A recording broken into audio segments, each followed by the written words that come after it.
ಈ ಬಗ್ಗೆ ಮಾತಾಡೋಣ. ಅಕ್ಸಾ ಅಧ್ಯಕ್ಷರಾದಂತಹ ಕಾಂತಕುಮಾರ್ ಅವರು ನಮ್ಮ ಜೊತೆ ಸಂಪರ್ಕದಲ್ಲಿದ್ದಾರೆ. ಕಾಂತಕುಮಾರ್ ಅವರೇ, ಏನಿದು ಉದ್ಯೋಗ ನೇಮಕಾತಿ ಹೋರಾಟ ಮಾಡುವಂತವ್ರಿಗೆ ನೋಟಿಸ್ ಕೊಟ್ಟಿದೆ ಪೊಲೀಸ್ ಇಲಾಖೆ, ಏನ್ ಹೇಳ್ತೀರಿ?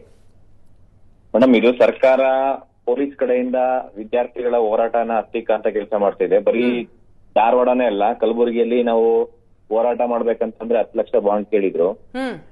ನಾವು ಅದನ್ನ ಅಕ್ಸೆಪ್ಟ್ ಮಾಡಿರ್ಲಿಲ್ಲ. ತಿರುಗಿ ಮತ್ತೆ ಕೋರ್ಟ್ ಹೋಗಿ ಅವರು ಪರ್ಮಿಷನ್ಸ್ ಕೊಟ್ಟಿರ್ಲಿಲ್ಲ ಹೋರಾಟ ಮಾಡೋದಕ್ಕೆ ಕಲಬುರಗಿಯಲ್ಲಿ.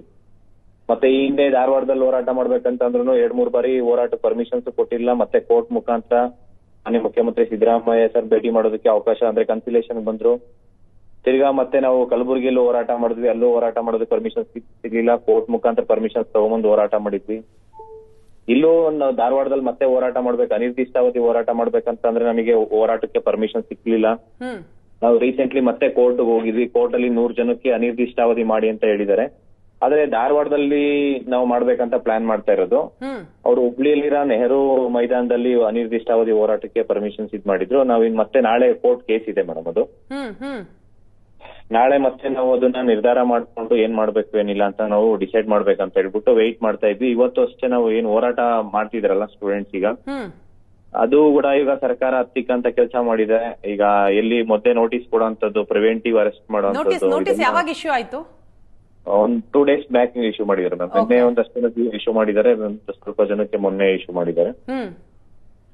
ಮಾಡಿ ಇವತ್ತು ಮೊದಲೇ ಪ್ರಿವೆಂಟಿವ್ ಅರೆಸ್ಟ್ ಮಾಡೋದು, ಇದೆಲ್ಲ ಸರ್ಕಾರದ ಧೋರಣೆ ನೋಡೋದು ಬದಲು ಇದೆಲ್ಲ ಮಾಡೋ ಬದಲು ರಿಕ್ರೂಟ್ಮೆಂಟ್ ಸ್ಟಾರ್ಟ್ ಮಾಡಿ ಕೆಪಿಎಸ್ಸಿ ಆಗಿರೋ ಒಂದು ಹಗರಣ ಪ್ರತಿಯೊಂದು ಎಕ್ಸಾಮ್ಸ್ ಅಲ್ಲೂ PDO ಇರ್ಬೋದು, CTE, KS, AE ಎಲ್ಲಾ ಎಕ್ಸಾಮ್ಸ್ ಅಲ್ಲೂ ಸ್ಕ್ಯಾಮ್ ಆಗಿದೆ ಮ್ಯಾಮ್. ಅದ್ರ ಬಗ್ಗೆ CBI ತನಿಖೆ ಕೊಡಿ ಅಂತ ಹೇಳ್ಬಿಟ್ಟು ನಾವು ಸಾಕಷ್ಟು ಬಾರಿ, ಈಗ ನಾವು ಶಿವಮೊಗ್ಗನೂ ಹೋರಾಟ ಮಾಡಿದ್ವಿ, ಕೋಲಾರನು ಹೋರಾಟ ಮಾಡಿದ್ವಿ. ಪ್ರತಿಯೊಂದು ಡಿಸ್ಟಿಕ್ ಅಲ್ಲೂ ಹೋರಾಟ ಆಗ್ತಾ ಇದೆ ಮ್ಯಾಮ್.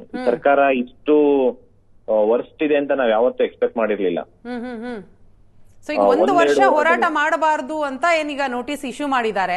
ಸೊ ಆ ನೋಟಿಸ್ ಕ್ವಶನ್ ಮಾಡ್ಕೊಂಡು ನೀವೇನಾದ್ರು ಕೋರ್ಟ್ ಹೋಗ್ತೀರಾ?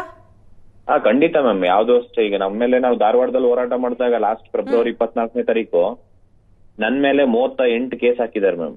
38 ಕೇಸ್ ಮ್ಯಾಮ್. ಧಾರವಾಡ, ಹುಬ್ಳಿ ಧಾರವಾಡದಲ್ಲಿ ಇರೋಂತ ಪ್ರತಿಯೊಂದು ಸ್ಟೇಷನ್ ಅಲ್ಲೂ 1-2 ಕೇಸ್ ಹಾಕೊಂಡಿದ್ದಾರೆ. ಹುಡುಗರು ಯಾರೋ ಕಮೆಂಟ್ ಮಾಡಿರೋ ಒಂದು ಇದಕ್ಕೆ ಎಲ್ಲಾ ಸ್ಟೇಷನ್ ಅಲ್ಲೂ ಇದು FIR ಮಾಡಿದ್ದಾರೆ. ಮತ್ತೆ ಒಂದೇ ಸ್ಟೇಷನ್ ಅಲ್ಲಿ ಸುಮಾರು 8 FIR ಆಗಿದೆ. ಇದನ್ನೆಲ್ಲ ಖಂಡಿಸಿ ಆಲ್ರೆಡಿ ನಾವು ಒಂದು 45 FIR ಲಾಸ್ಟ್ ಒಂದೇ ಸ್ಟೇಷನ್ ಇಲ್ಲದ ಒಂದು ವಾಷಿಂಗ್ ಎಲ್ಲ ಹಾಕಿದೀವಿ. ನಾಳೆ ಬರುತ್ತೆ ಅದನ್ನು ಕೂಡ. ಅದ್ರ ಜೊತೆಯಲ್ಲಿ ಸುಮಾರು ಇನ್ನ ಒಂದು 32 FIRs ಬರೀ ಕಮೆಂಟ್ ಮಾಡಿರೋದಕ್ಕೆ. ನಾವೇನು ಈಗ ಇಲ್ಲಿವರೆಗೂ ಯಾವ್ದು ನಾವು ವಿತೌಟ್ ಪರ್ಮಿಷನ್ಸ್ ಯಾವ ಹೋರಾಟನೂ ಮಾಡಿಲ್ಲ ಮೇಡಮ್ ಇಲ್ಲಿವರೆಗೂ. ಈ ಹೋರಾಟ ಸ್ಟೂಡೆಂಟ್ಸ್ ಅಷ್ಟೇ. ಸ್ಟೂಡೆಂಟ್ಸ್ ಎಲ್ಲ ವೆಲ್ ಎಜುಕೇಟೆಡ್ ಮ್ಯಾಮ್. ಅವ್ರೇನು ಪಬ್ಲಿಕ್ ಪ್ರಾಪರ್ಟಿ ತೊಂದರೆ ಆಗ್ಬೇಕು, ಪಬ್ಲಿಕ್ ಪ್ರಾಪರ್ಟಿಗೆ ಏನಾದ್ರು ಹಾನಿ ಮಾಡ್ಬೇಕಂತ ಹೇಳಿ ಹೋರಾಟ ಮಾಡ್ತಾ ಇಲ್ಲ. ಹೋರಾಟ ಮಾಡ್ತಾ ಇರೋದು ಜೀವನ ರೂಪಿಸ್ಕೊಳೋದಕ್ಕೆ ಸರ್ಕಾರ ಒಂದು ನೋಟಿಫಿಕೇಶನ್ ಮಾಡಿ ಅಂತ ಕೇಳ್ತಾ ಇರೋದು. ಇಲ್ಲ ಡೈರೆಕ್ಟ್ ಜಾಬ್ ಕೊಡಿ, ಇಲ್ಲ ತಿಂಗಳ ಸ್ಯಾಲರಿ ಕೊಡಿ. ಕಾನೂನಿನ ಮೂಲಕನೇ ನಿಮ್ಮ ಹೋರಾಟ ಮುಂದುವರಿಯುತ್ತೆ ಅಂತ ಹೇಳ್ತೀರಿ? ಖಂಡಿತ ಮ್ಯಾಮ್, ಕಾನೂನು ಮುಖಾಂತರ. ಥ್ಯಾಂಕ್ ಯು ಕಾಂತಕುಮಾರ್ ಅವರೇ, ಥ್ಯಾಂಕ್ ಯು.